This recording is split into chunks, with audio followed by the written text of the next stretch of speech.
నమస్తే. Welcome to Suman TV. నేను మీ యామిని. మనకి శ్రావణ మాసంలో వరలక్ష్మీదేవి అమ్మవారి పూజ ఏ విధంగా చేయాలి? ఎలాంటి నియమాలు పాటించాలి? ఈ విషయాలు మనకి తెలియచేయడానికి ప్రస్తుతం మనతో ఉన్నారు ప్రముఖ ఆధ్యాత్మికవేత్త, ప్రముఖ జ్యోతిష్య వాస్తు పండితులు సుభాష్ శర్మ గారు ఉన్నారు. గురుగారితో మాట్లాడి ఆ విషయాల గురించి అడిగి తెలుసుకుందాం. నమస్కారం గురుగారు. శ్రీమాత్రే నమః. గురుగారు, అసలు శ్రావణ మాసంలో అండి అమ్మవారికి అసలు ఏ విధంగా పూజ చేస్తే మంచిది? వరలక్ష్మీదేవి అమ్మవారికి నియమాలేంటి? ఈ విషయాలన్నీ మాకు తెలియచేయాలి. మంచి ప్రశ్న, తప్పకుండా తెలియజేస్తాను. ముందుగా ప్రేక్షకులందరికీ శ్రీమాత్రే నమః, శ్రీ గురుభ్యో నమః. ఓం శుద్ధ లక్ష్మీర్మోక్షలక్ష్మీ జయలక్ష్మీ సరస్వతి శ్రీలక్ష్మీ వరలక్ష్మీశ్చ ప్రసన్నా మమ సర్వదా. శ్రావణ మాసంలో పౌర్ణిమకు ముందుగా వచ్చేటటువంటి శుక్రవారం, అంటే శ్రావణ మాసం 2వ శుక్రవారం నాడు వరలక్ష్మీదేవి యొక్క వ్రతాన్ని మనం ఆచరిస్తూ ఉంటాము. చాలామందికి తెలియనటువంటి విషయం ఏంటంటే, వరలక్ష్మీ వ్రతం అనేటటువంటిది శుచిగా శుభ్రతగా చేయాలి. ఎందుకంటే వరలక్ష్మీదేవికి శుచి శుభ్రత ఈ రెండు చాలా ప్రత్యేకమైనటువంటి విషయాలు. ఏ ఇంట్లోనైతే అశుభ్రంగా ఉంటుందో, ఏ ఇంట్లోనైతే ఉదయాన్నే లేవరో ఆ ఇంట్లోకి లక్ష్మీదేవి రమ్మన్నా రాదట. మనం బంగారు నాణ్యాలు పెట్టినా, కోట్లు పెట్టినా ఆ లక్ష్మీదేవి ఎక్కడనైతే శుచి శుభ్రత ఎక్కువగా ఉంటుందో, ఏ ఇంట్లోనైతే పిల్లల యొక్క నవ్వులు ఎక్కువగా ఉంటాయో, ఏ ఇంట్లోనైతే సిరి సంపదలు ఎక్కువగా ఉంటాయో ఆ ఇంట్లోకి లక్ష్మీదేవి తిష్ట వేసి కూర్చుంటుంది అని అర్థం. అంటే అక్కడ వరలక్ష్మీదేవి అంటేనే వరాలను కురిపించేటటువంటి తల్లి. మనకు 8 రకాలైనటువంటి లక్ష్ములు ఉంటారు, దానిని అష్టలక్ష్ములు అని అంటారు. అందులో ఈ శ్రావణ మాసంలో వచ్చేటటువంటి తల్లి వరలక్ష్మీదేవి యొక్క రూపము. ఈ వరలక్ష్మీదేవి యొక్క వ్రతాన్ని చేసుకునేటటువంటి పద్ధతులు ఎలా ఉంటాయి అంటే కనుక, చక్కగా ఆ రోజు అంటే పూర్వకాలం పల్లెటూరులో ఏం చేసేవారంటే, గోమయంతో ఆవు పేడతో చక్కగా ఇంటి ముందర అలుకు పూత వేసేసి, చక్కగా ముగ్గులు వేసేసి, కడపను చక్కగా పసుపుతో కడిగేసేసి, ఆ తర్వాత మనకు ఈ యొక్క వ్రతాన్ని ప్రారంభం చేసేటటువంటి చక్కగా మామిడి తోరణాలు గుమ్మానికి చక్కగా ఆ రోజున చక్కగా ఇల్లంతా అలికేసుకోవడం, ఇలాంటివి అన్నీ చేశారు. ఇప్పుడు ఇది టెక్నాలజీ పెరిగిపోయింది, అందరికీ సిటీ లైఫ్ అలవాటైపోయింది. కాబట్టి పల్లెటూర్లలో కూడా సిటీ లైఫ్ అలవాటైపోయింది, పల్లెటూర్లు కూడా పట్టణాలుగా మారిపోయాయి. ముందట్లాగా కూన పెంకుల ఇల్లులు కానివ్వండి, ఈ ఇంట్లో ఖర్చు లేకుండా ఇవన్నీ లేవు. కాబట్టి ఇప్పుడున్నటువంటి ఆధునిక యుగంలో అందరి ఇల్లు చాలా డెవలప్మెంట్ అయిపోయాయి. చాలా చక్కగా ఆ రోజున చక్కగా ఇల్లంతా కూడా శుభ్రపరచుకోవాలి. ఎలా శుభ్రపరచుకోవాలి? మనం ఇంట్లో శుభ్రపరచుకునే సమయంలో నీళ్ళలో కాస్త రాళ్ల ఉప్పు వేసేసి ఇంటినంతా శుభ్రపరచుకోవాలి. ఆ తర్వాత ఆ రోజున గుమ్మం దగ్గర చక్కగా మామిడి తోరణాలను కట్టుకోవాలి. ఆ రోజున ఇంటి ముందర చక్కగా అలుకుపూత వేయాలి, లేదా అలుకుపూత లేకపోతే మామూలుగా కడిగేసేసి ముగ్గులు వేయాలి. కడప దగ్గర తప్పకుండా పసుపుతో కడిగి వేసేసి పసుపుతో మొత్తం రాకేసి ఆ రోజున పసుపుతో ముగ్గులు వేయాలి. ముగ్గు పిండితో వేయకూడదు, పసుపుతోనే ముగ్గులు వేయాలి. ఆ ఒక్క రోజు మాత్రము పసుపుతో ముగ్గు వేసిన తర్వాత ఆ రోజున చక్కగా ఇంట్లో పీటను ఏర్పాటు చేసుకోవాలి. దానిపైన వరలక్ష్మి అమ్మవారి యొక్క పటాన్ని పెట్టుకొని దాని ముందర కలశం పెట్టుకోవాలి. అలాగే కలశం పెట్టుకునే ప్రతి ఒక్కరు కూడా బ్రాహ్మణ్ణి పీల్చుకొని కలశం పెట్టుకోవాలి. బికాజ్ ఎందుకంటే కలశం పెట్టుకునేటటువంటి సమయంలో ఆ కలశంలో మంత్రావన, ఆ తర్వాత వచ్చేసి అమ్మవారి యొక్క శక్తి ఆవరణ, ఈ రెండు కూడా తప్పకుండా చేయాలి. అలా చేస్తేనే కలశానికి ఒక ప్రత్యేకత ఉంది. ఏదో మన ఇంట్లో కలశం ఉంది, కొబ్బరికాయ ఉంది, చేసుకునే విధంగా అయితే కలశం పెట్టకూడదు. ఏం చేయాలి? మామూలు అమ్మవారి ఫోటో పెట్టి 2 దీపాలు వెలిగించేసి మామూలుగా కథ చదువుకోవాలి. కానీ కలశం పెడుతున్నాము అని అంటే అమ్మవారి యొక్క కలశము తప్పకుండా బ్రాహ్మడి యొక్క ఆధ్వర్యంలోనే కలశం పెడతారు. ఎందుకు అంటే బ్రాహ్మణుడు దానికి ప్రాణశక్తిని ఆవాహన చేస్తాడు. ఇప్పుడు ఏదైనా కలశము పూజనీయమైనటువంటి వస్తువు ఏదైనా పెట్టుకుంటే దాంట్లో శక్తి అనేటటువంటి తప్పకుండా ఉండాలి. అది లేదు అని అంటే కనుక అది మామూలు ఏదో కలశం మామూలుగా డెకరేషన్ కోసం పెట్టినటువంటి విధంగానే ఉంటుంది. అలా కాకుండా చక్కగా ఆ రోజున కలశం పెట్టుకుంటాము అని అంటే కనుక బ్రాహ్మడు పిలిచి ఆ రోజున బ్రాహ్మణ చేతుల మీదనే కలశ స్థాపన చేయించి ఆ తర్వాత పూజా నియమాలన్నీ కూడా పాటిస్తూ ఉండాలి. కలశ స్థాపన అయిపోయింది, చక్కగా గణపతి గౌరీదేవిని ప్రతిష్ఠ చేసుకోవాలి. అక్కడ చక్కగా వెండితో ఉంటే వెండితో దీపాలు ఉండాలి, లేదా మట్టితో దీపాలు ఉంటే మట్టితో దీపాలు, లేదా పంచలోహాలతో ఇత్తడితో ఉన్నటువంటివి కానీ ఏదో ఒక దీపాలు అనేటటువంటి మన స్తోమతకు తగినట్టుగా దీపాలు అలంకరణ చేసుకోవాలి. ఒక దీపం ఉండకూడదు, మళ్ళీ తప్పకుండా 2 దీపాలు ఉండాలి. ఇరువైపులా 2 దీపాలు వెలిగించాలి. చక్కగా అమ్మవారికి పూలమాల వేయాలి, వస్త్రం వేయాలి.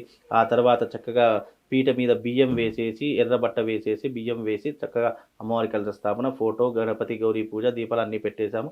ఇక ఆ తర్వాత మనకు కలశ పూజ, గణపతి పూజ ఇవన్నీ కూడా బ్రాహ్మణి యొక్క ఆధ్వర్యంలో ఒక్కొక్కటి నడుస్తూ ఉంటాయి. ఈ రకంగా వ్రత నియమాన్ని అంతటిని కూడా చేసుకోవాలి. వ్రతం చేసేటప్పుడు ఒక దారం తీసుకోవాలి. 5 పోగుల దారం కానివ్వండి, ఏదైనా దారం తీసుకొని చక్కగా కథ చదువుతున్నంతసేపు ఆ యొక్క దారాన్ని 21 ముడులు వేస్తూ ఉండాలి. 21 ముడులు వేస్తుండాలి. ఆ 21 ముడులు వేసిన తర్వాత ఆ యొక్క దారాన్ని చక్కగా చేతికి కట్టుకోవాలి. లేదా మెడలో వేసుకున్నా సరిపోతుంది.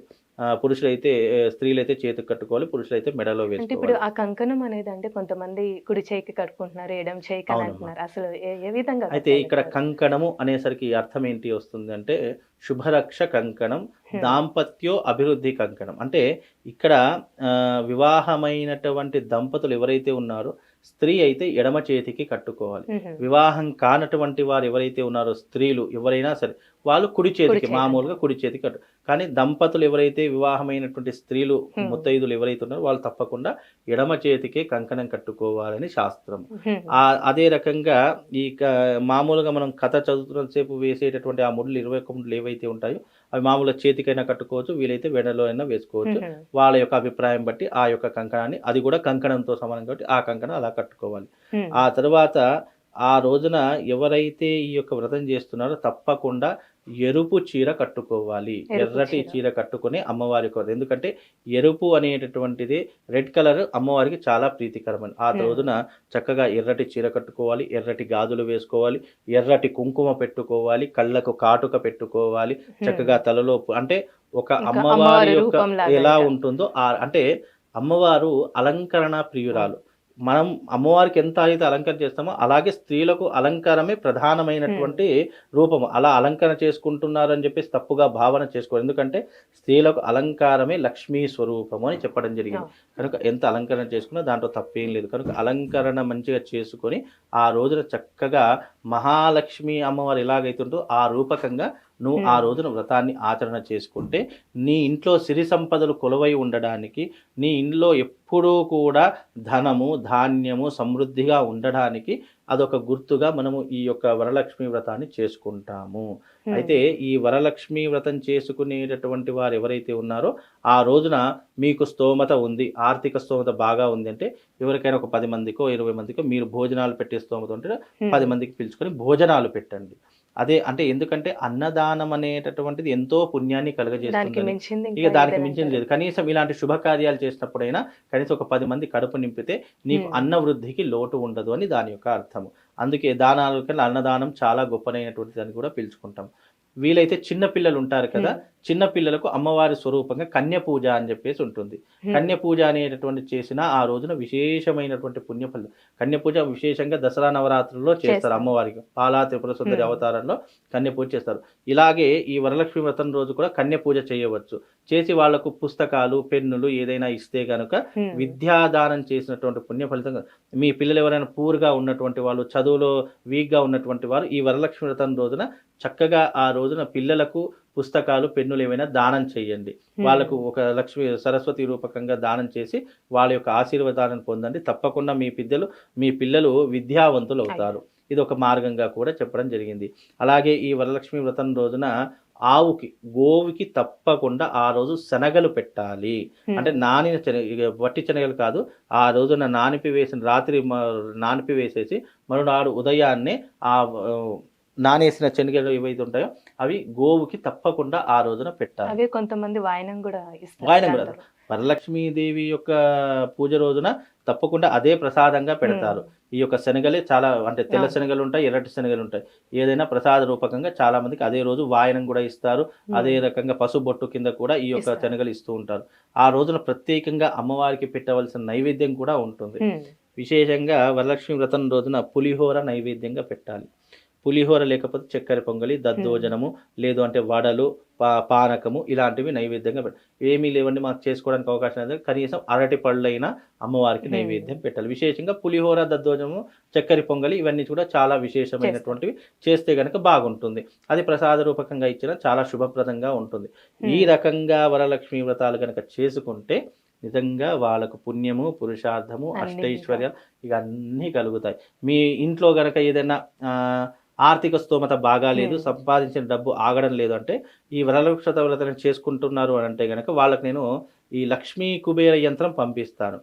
ఆ లక్ష్మీ కుబేర యంత్రం పెట్టుకొని మీరు ఆ పూజ రోజు చేసుకోండి. ఇంకా ఆ రోజు మంచిగా పూజ చాలా విశేషం. అంటే మీకు ఏదైనా ఆర్థిక స్తోమత బాగాలేదంటే, బాగాలేదంటే. లేదు వ్యాపార స్థలం ఏదైనా బాగాలేదు, వ్యాపారం చేసుకున్నటువంటి వాళ్ళకి వ్యాపార అభివృద్ధి యంత్రం అని ఒకటి ఉంటుంది.